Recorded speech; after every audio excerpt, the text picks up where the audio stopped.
आपका अपना channel India A1 news, जो रखे आपको A1। आप सभी का इस प्रेस मीट में स्वागत है। We are meeting again after a gap of about 6 months when my predecessor last met all of you. Friend, जैसा कि आप सभी को पता है that state election commission is a constitutional authority which is mandated with the task of conduct of municipal elections in Delhi.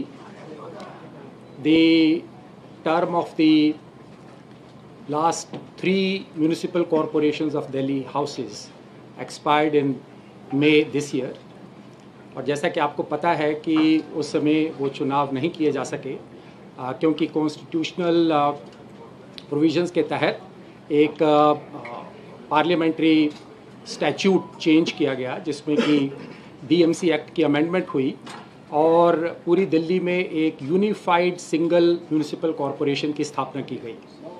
So the previous 3 municipal corporation cease to exist और इसके तहत सेंट्रल गवर्नमेंट के powers को use करते हुए जो दिल्ली के अंदर वार्ड्स के नंबर की फिक्सेशन सेंट्रल गवर्नमेंट की पावर है, उसके तहत 250 वार्ड्स निर्धारित किए गए। And hence the delimitation for Delhi became necessary. ये delimitation की exercise normally एक बहुत लंबी exercise होती है, but as all of you know, the task of all constitutional authorities which have been mandated with the conduct of elections is that we have to ensure that the time period where there is a vacuum in the electoral representation, that vacuum has to be minimized. And accordingly हमने बहुत timely time bound action लेते हुए वो सारी delimitation की process को पूरा किया और उसके बाद जो इलेक्टोरल मैनेजमेंट के वेरियस एस्पेक्ट्स होते हैं जिसमें पोलिंग स्टेशंस को रीड्रॉ करना पड़ता है, जो वोटर लिस्ट है असेंबली कॉन्स्टिट्यूएंसीज़ की उसको ट्रांसफॉर्म करना पड़ता है वार्ड्स में, और बाकी सारे जो प्रोसेसेस हैं EVMs की FLC होती है एंड दी पोलिंग पार्टीज़ को बनाया जाना होता है, वो सारे काम को एक टाइम बाउंड मैनर में कंप्लीट करते हुए आज हम इस सिचुएशन में हैं कि दिल्ली के 250 जो वार्ड्स हैं उनके इलेक्शंस के लिए हम लोग अब फुली प्रिपेयर्ड हैं। आप सभी को जैसे पता है कि दिल्ली में there are 70 assembly constituencies, but the municipal corporation of Delhi has the jurisdiction of 68 assembly constituencies. जो 2 असेंबली कॉन्स्टिट्यूएंसीज दिल्ली कैंट और न्यू दिल्ली हैं वो MCD की जुरिस्डिक्शन के बाहर हैं। तो 68 असेंबली कॉन्स्टिट्यूएंसीज में 250 वार्ड्स निर्धारित किए गए हैं और ये 250 वार्ड्स के लिए अब इलेक्शन करवाए जाएंगे। ये जो 250 वार्ड्स हैं इसमें जो स्टैट्यूटरी प्रोविजंस हैं कि 2011 के सेंसस के हिसाब से जो शेड्यूल्ड कास्ट की पॉपुलेशन की परसेंटेज थी दैट वाज 16.72%, उसके हिसाब से 250 वार्ड्स में से 42 सीट्स को SCs के लिए रिजर्व किया गया है और वहीं प्रावधानों के तहत जो विमेन की रिप्रेजेंटेशन है जिसमें कि स्पेसिफिक प्रोविजन है कि not less than 50% of the reserved seats and also not less than 50% of the remaining seats.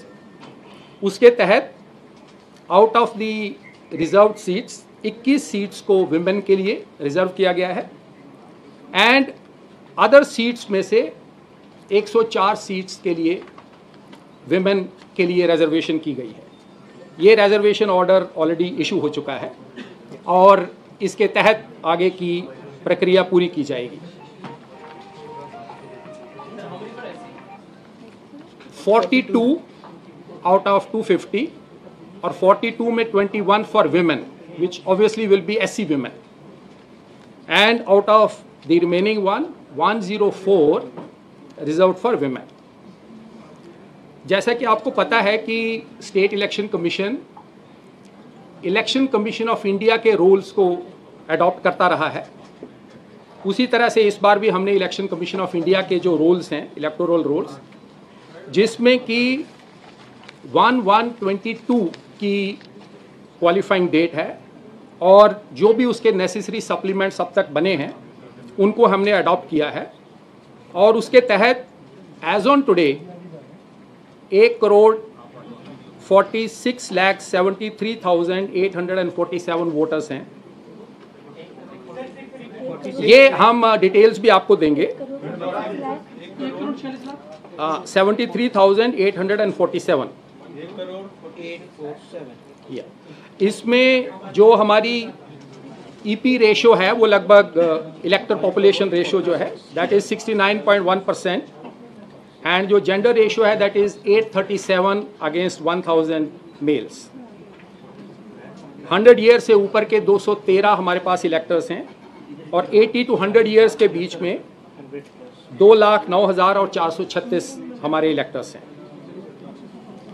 Polling stations की बात की जाए तो 2017 के एमसीडी के इलेक्शंस में हमारे पास 13,138 पोलिंग स्टेशंस थे, जो कि अब रीड्राइंग करने के बाद 13,665 पोलिंग स्टेशंस होंगे। ये सभी पोलिंग स्टेशंस पे हमने डायरेक्शंस दिए हैं म्यूनिसिपल कॉरपोरेशन को और सारी एजेंसीज को कि वहाँ पे एश्योर्ड मिनिमम फैसिलिटीज़ प्रोवाइड की जाएं सारे वोटर्स के एक प्लेजेंट एक्सपीरियंस के लिए, जिसमें drinking water, shed, toilet facilities and particularly persons with disability के लिए एक सीमलेस ट्रैवल के लिए अरेंजमेंट हो, प्रॉपर रैंप्स हों, इसको इंश्योर किया जाएगा। पोलिंग स्टेशंस में ये इंस्ट्रक्शंस हैं कि हर एक असेंबली कॉन्स्टिट्यूएंसी में मिनिमम एक polling station, model polling station बनाया जाएगा और एक polling station will be manned by all women teams, जिसमें कि सारे हमारे विमेन ऑफिशियल्स होंगे। जो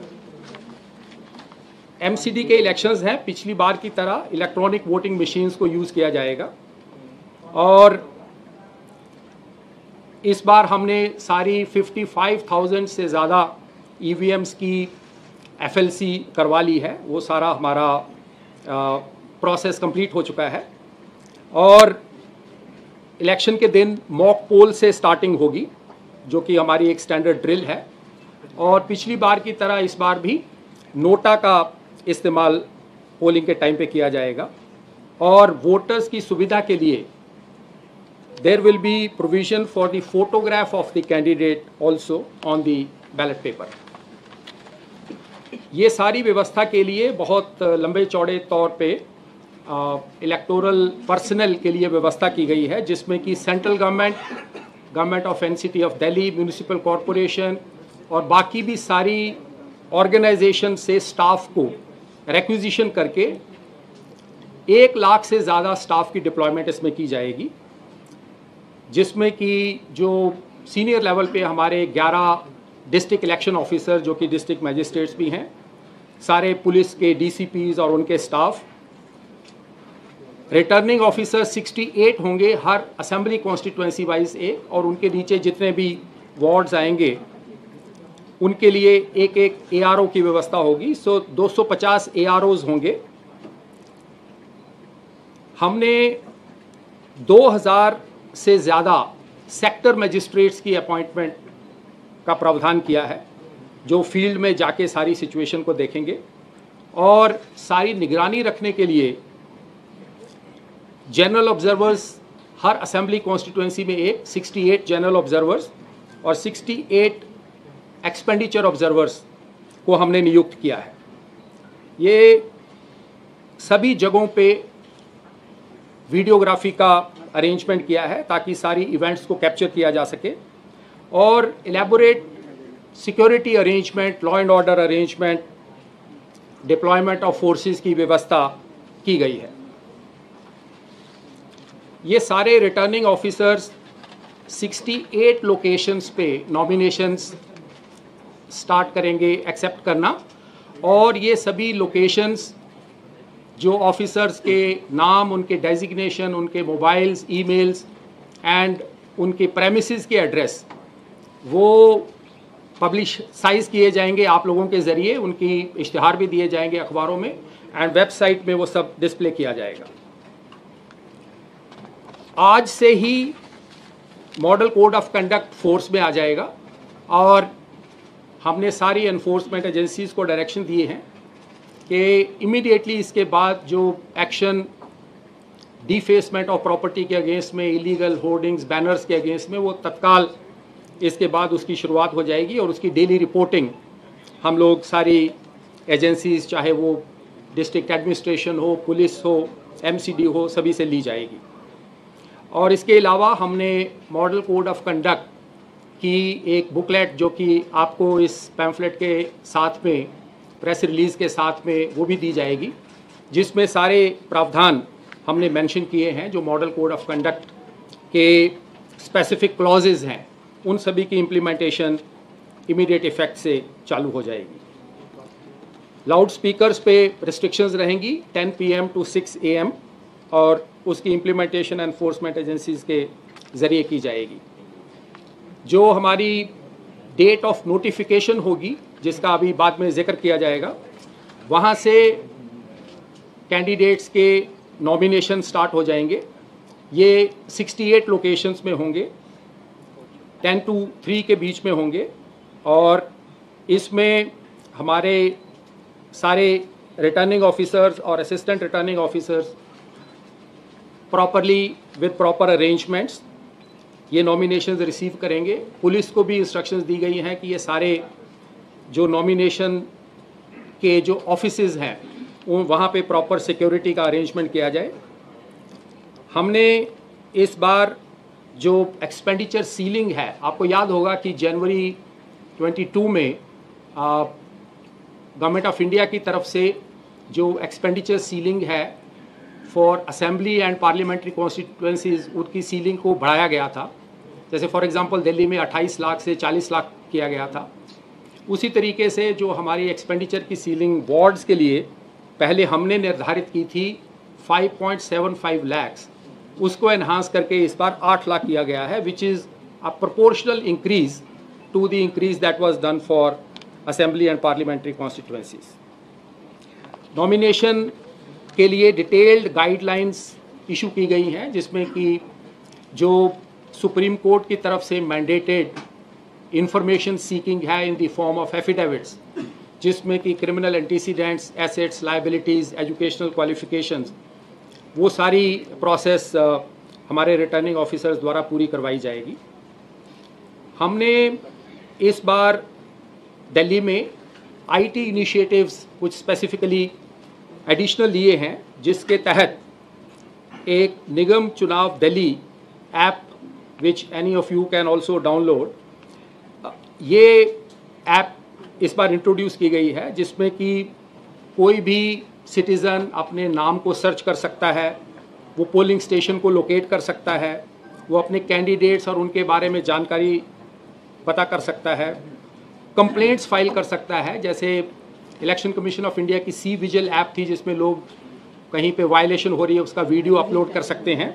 सिमिलर प्रोविज़न हमने यहाँ पे इसमें इंश्योर किया है निगम चुनाव दिल्ली ऐप में। इसके अलावा एक पोर्टल होगा, जो परमिशंस हैं जो कैंडिडेट्स या पॉलिटिकल पार्टीज लेंगे, उसकी ऑनलाइन व्यवस्था हमने की है। फ्रेंड्स, मैं इसके बाद अभी आपको जो इलेक्शन का हमारा शेड्यूल है वो बताऊंगा। उससे पहले मैं ये बताना चाहूँगा कि हम सभी स्टेप्स लेंगे ये इंश्योर करने के लिए कि elections free, fair, peaceful and free from any incident हो, एंड आप सभी के सहयोग की उसमें हमें अपेक्षा है। And I am sure together all of us will ensure that ये जो इलेक्शंस हैं जो थोड़े डिलेड हैं, ideally speaking, as a state election commissioner, I would want that elections must be held before the expiry of the term of the body. But under such circumstances which were unavoidable due to legislative changes, हमने minimum time के अंदर, and I think this is a record of sorts, जिसमें इतने कम समय के अंदर delimitation को भी पूरा करना और उसके बाद सारी इलेक्टोरल मैनेजमेंट्स को पूरा करना, ये काम हमारे सारे इलेक्टोरल मशीनरी ने मिलके किया है। मैं इनफैक्ट आपके माध्यम से सारी इलेक्टोरल मशीनरी और सभी लोगों को उनको धन्यवाद देना चाहूँगा, and I would like to commend their action. So friends, for the schedule, As I said, from today, the Model Code of Conduct will come into force with immediate effect. The issue of notification, which calls upon the wards to elect councillors and which also commences the nomination filing, will be on Monday, 7th November. The last date for filing the nominations is 14th of November, which is also a Monday. Scrutiny of nominations will be on 16th of November, which is Wednesday. The last date for withdrawal of candidatures is 19th of November, that is Saturday. The date of poll, if necessary, as is always mentioned, is 4th of December, which is Sunday. And the counting of votes will be done on 7th of December, which will be Wednesday. And the completion of the entire electoral process will be done by 15th of December, which is Thursday. And like the earlier times, the hours of poll, like the previous time, will be from 8 a.m. to 5:30 p.m. Thank you very much.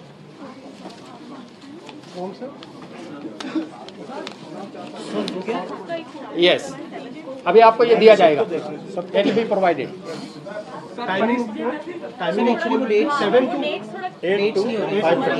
Dates के लिए दोबारा से बता दें. Okay. अभी बता. फिर से एक बार पूरा रिपीट कर दें प्लीज सर. ओके. सर इस बार हिंदी में. ओके. इशू ऑफ नोटिफिकेशन जो होगी वो 7 नवंबर. लास्ट डेट फाइलिंग नॉमिनेशंस की 14 को होगी. स्क्रूटनी ऑफ नॉमिनेशन 16 को होगी. लास्ट डेट ऑफ विड्रॉल जो है वो 19 नवंबर है. डेट ऑफ पोल 4th दिसंबर होगी. काउंटिंग ऑफ वोट्स 7th दिसंबर को होंगे. Completion of the entire process will be 15th of December. Timing sir. Poll time है. हाँ, जो पोल टाइम है वो 8 AM to 5:30 PM, like it was yes in 2017. Sir परिसीमन को लेकर मामला कोर्ट में भी गया है. सॉरी तो इस बीच में डेट का एलाउंस हो रहा है. देखिए, there is no bar on the electoral process, and electoral process has to in fact happen at the earliest. Yes. Sir, is it necessary to for the state election commission कि वो constitutional obligation की fair election हो उसको पूरा करे या फिर fasten करना है process, ये priority होनी चाहिए? देखो, both have to be done, and as I always say that conduct of free and fair elections is of paramount importance. However, if we keep on delaying the elections, then basically there is no democracy. So the period where there is no elected government at any level, whether it is at the parliamentary level or assembly level or third tier level, when there is no accountable government, that period should ideally be 0, nil, or it should be minimized. One of the objections. Sir आरोप ये लग रहे हैं कि delimitation का process सही ढंग से नहीं हुआ है. देखिए, ये जो मैटर है अभी सब जुडिस है, मैं बहुत ज़्यादा नहीं कहना चाहूँगा, but I would say that delimitation is a process which has been completed keeping all factors in mind. Those factors are in terms of density of population, the geographic spread और the pattern of migration. उस सबको ध्यान में रखते हुए वो सारी delimitation की प्रोसेस को पूरा किया गया है और उसके बाद सारे इलेक्टोरल अरेंजमेंट्स किए गए हैं. कार्यकाल शुरू होता है महापौर आदि का, तो जैसे आप कह रहे हैं 15 दिसंबर तक आप चुनाव प्रक्रिया करा देंगे, तो वो कार्यकाल कब से शुरू होगा? देखिए, जैसे ये जो अभी है वो पुराना जो सिस्टम था, that has now gone because that act is gone, that those bodies are gone. So this is a new body. So this is the first system which will come into force and it will have its own timing cycle. Sir, Patel Nagar विधानसभा में 2,22,000 population है as per 2011 census, फिर भी उन्हें 4 ward allot किए गए हैं, जबकि उससे ऊपर 3 विधानसभाएं ऐसी हैं जिनकी ज्यादा पॉपुलेशन है, नेमली कुंडली, त्रिलोकपुरी एंड मंगोलपुरी, और उसके बाद भी उन्हें 3 वार्ड्स हैं. डिलिमिटेशन प्रोसेस में ये स्पेसिफिक ऑब्जेक्शन था, ऐसा क्यों है? क्या उस विधानसभा को स्पेसिफिक कोई पॉलिटिकल प्रेशर था कि उसको स्पेसिफिक ऐसा वो दिया गया, जबकि आपके पास रिसीव्ड है ऑब्जेक्शन इस बारे में? नहीं, देखिए, जितने भी ऑब्जेक्शंस आए हैं वो सारे ऑब्जेक्शंस को मिला के उनकी प्रोसेसिंग करके, उनको एग्जामिन करके स्पेसिफिक केस का जो आप बात कर रहे हैं, ऐसा स्पेसिफिक क्यों? नहीं, देयर इज नो एक विधानसभा, there will be many cases in which then we have to take all factors, as I said it is a comprehensive exercise. और जो वार्ड्स के जो साइजेस हैं, जो मिनिमम कितना होगा, मैक्सिमम कितना होगा, 2017 में भी जो मिनिमम वार्ड वाज 41,000,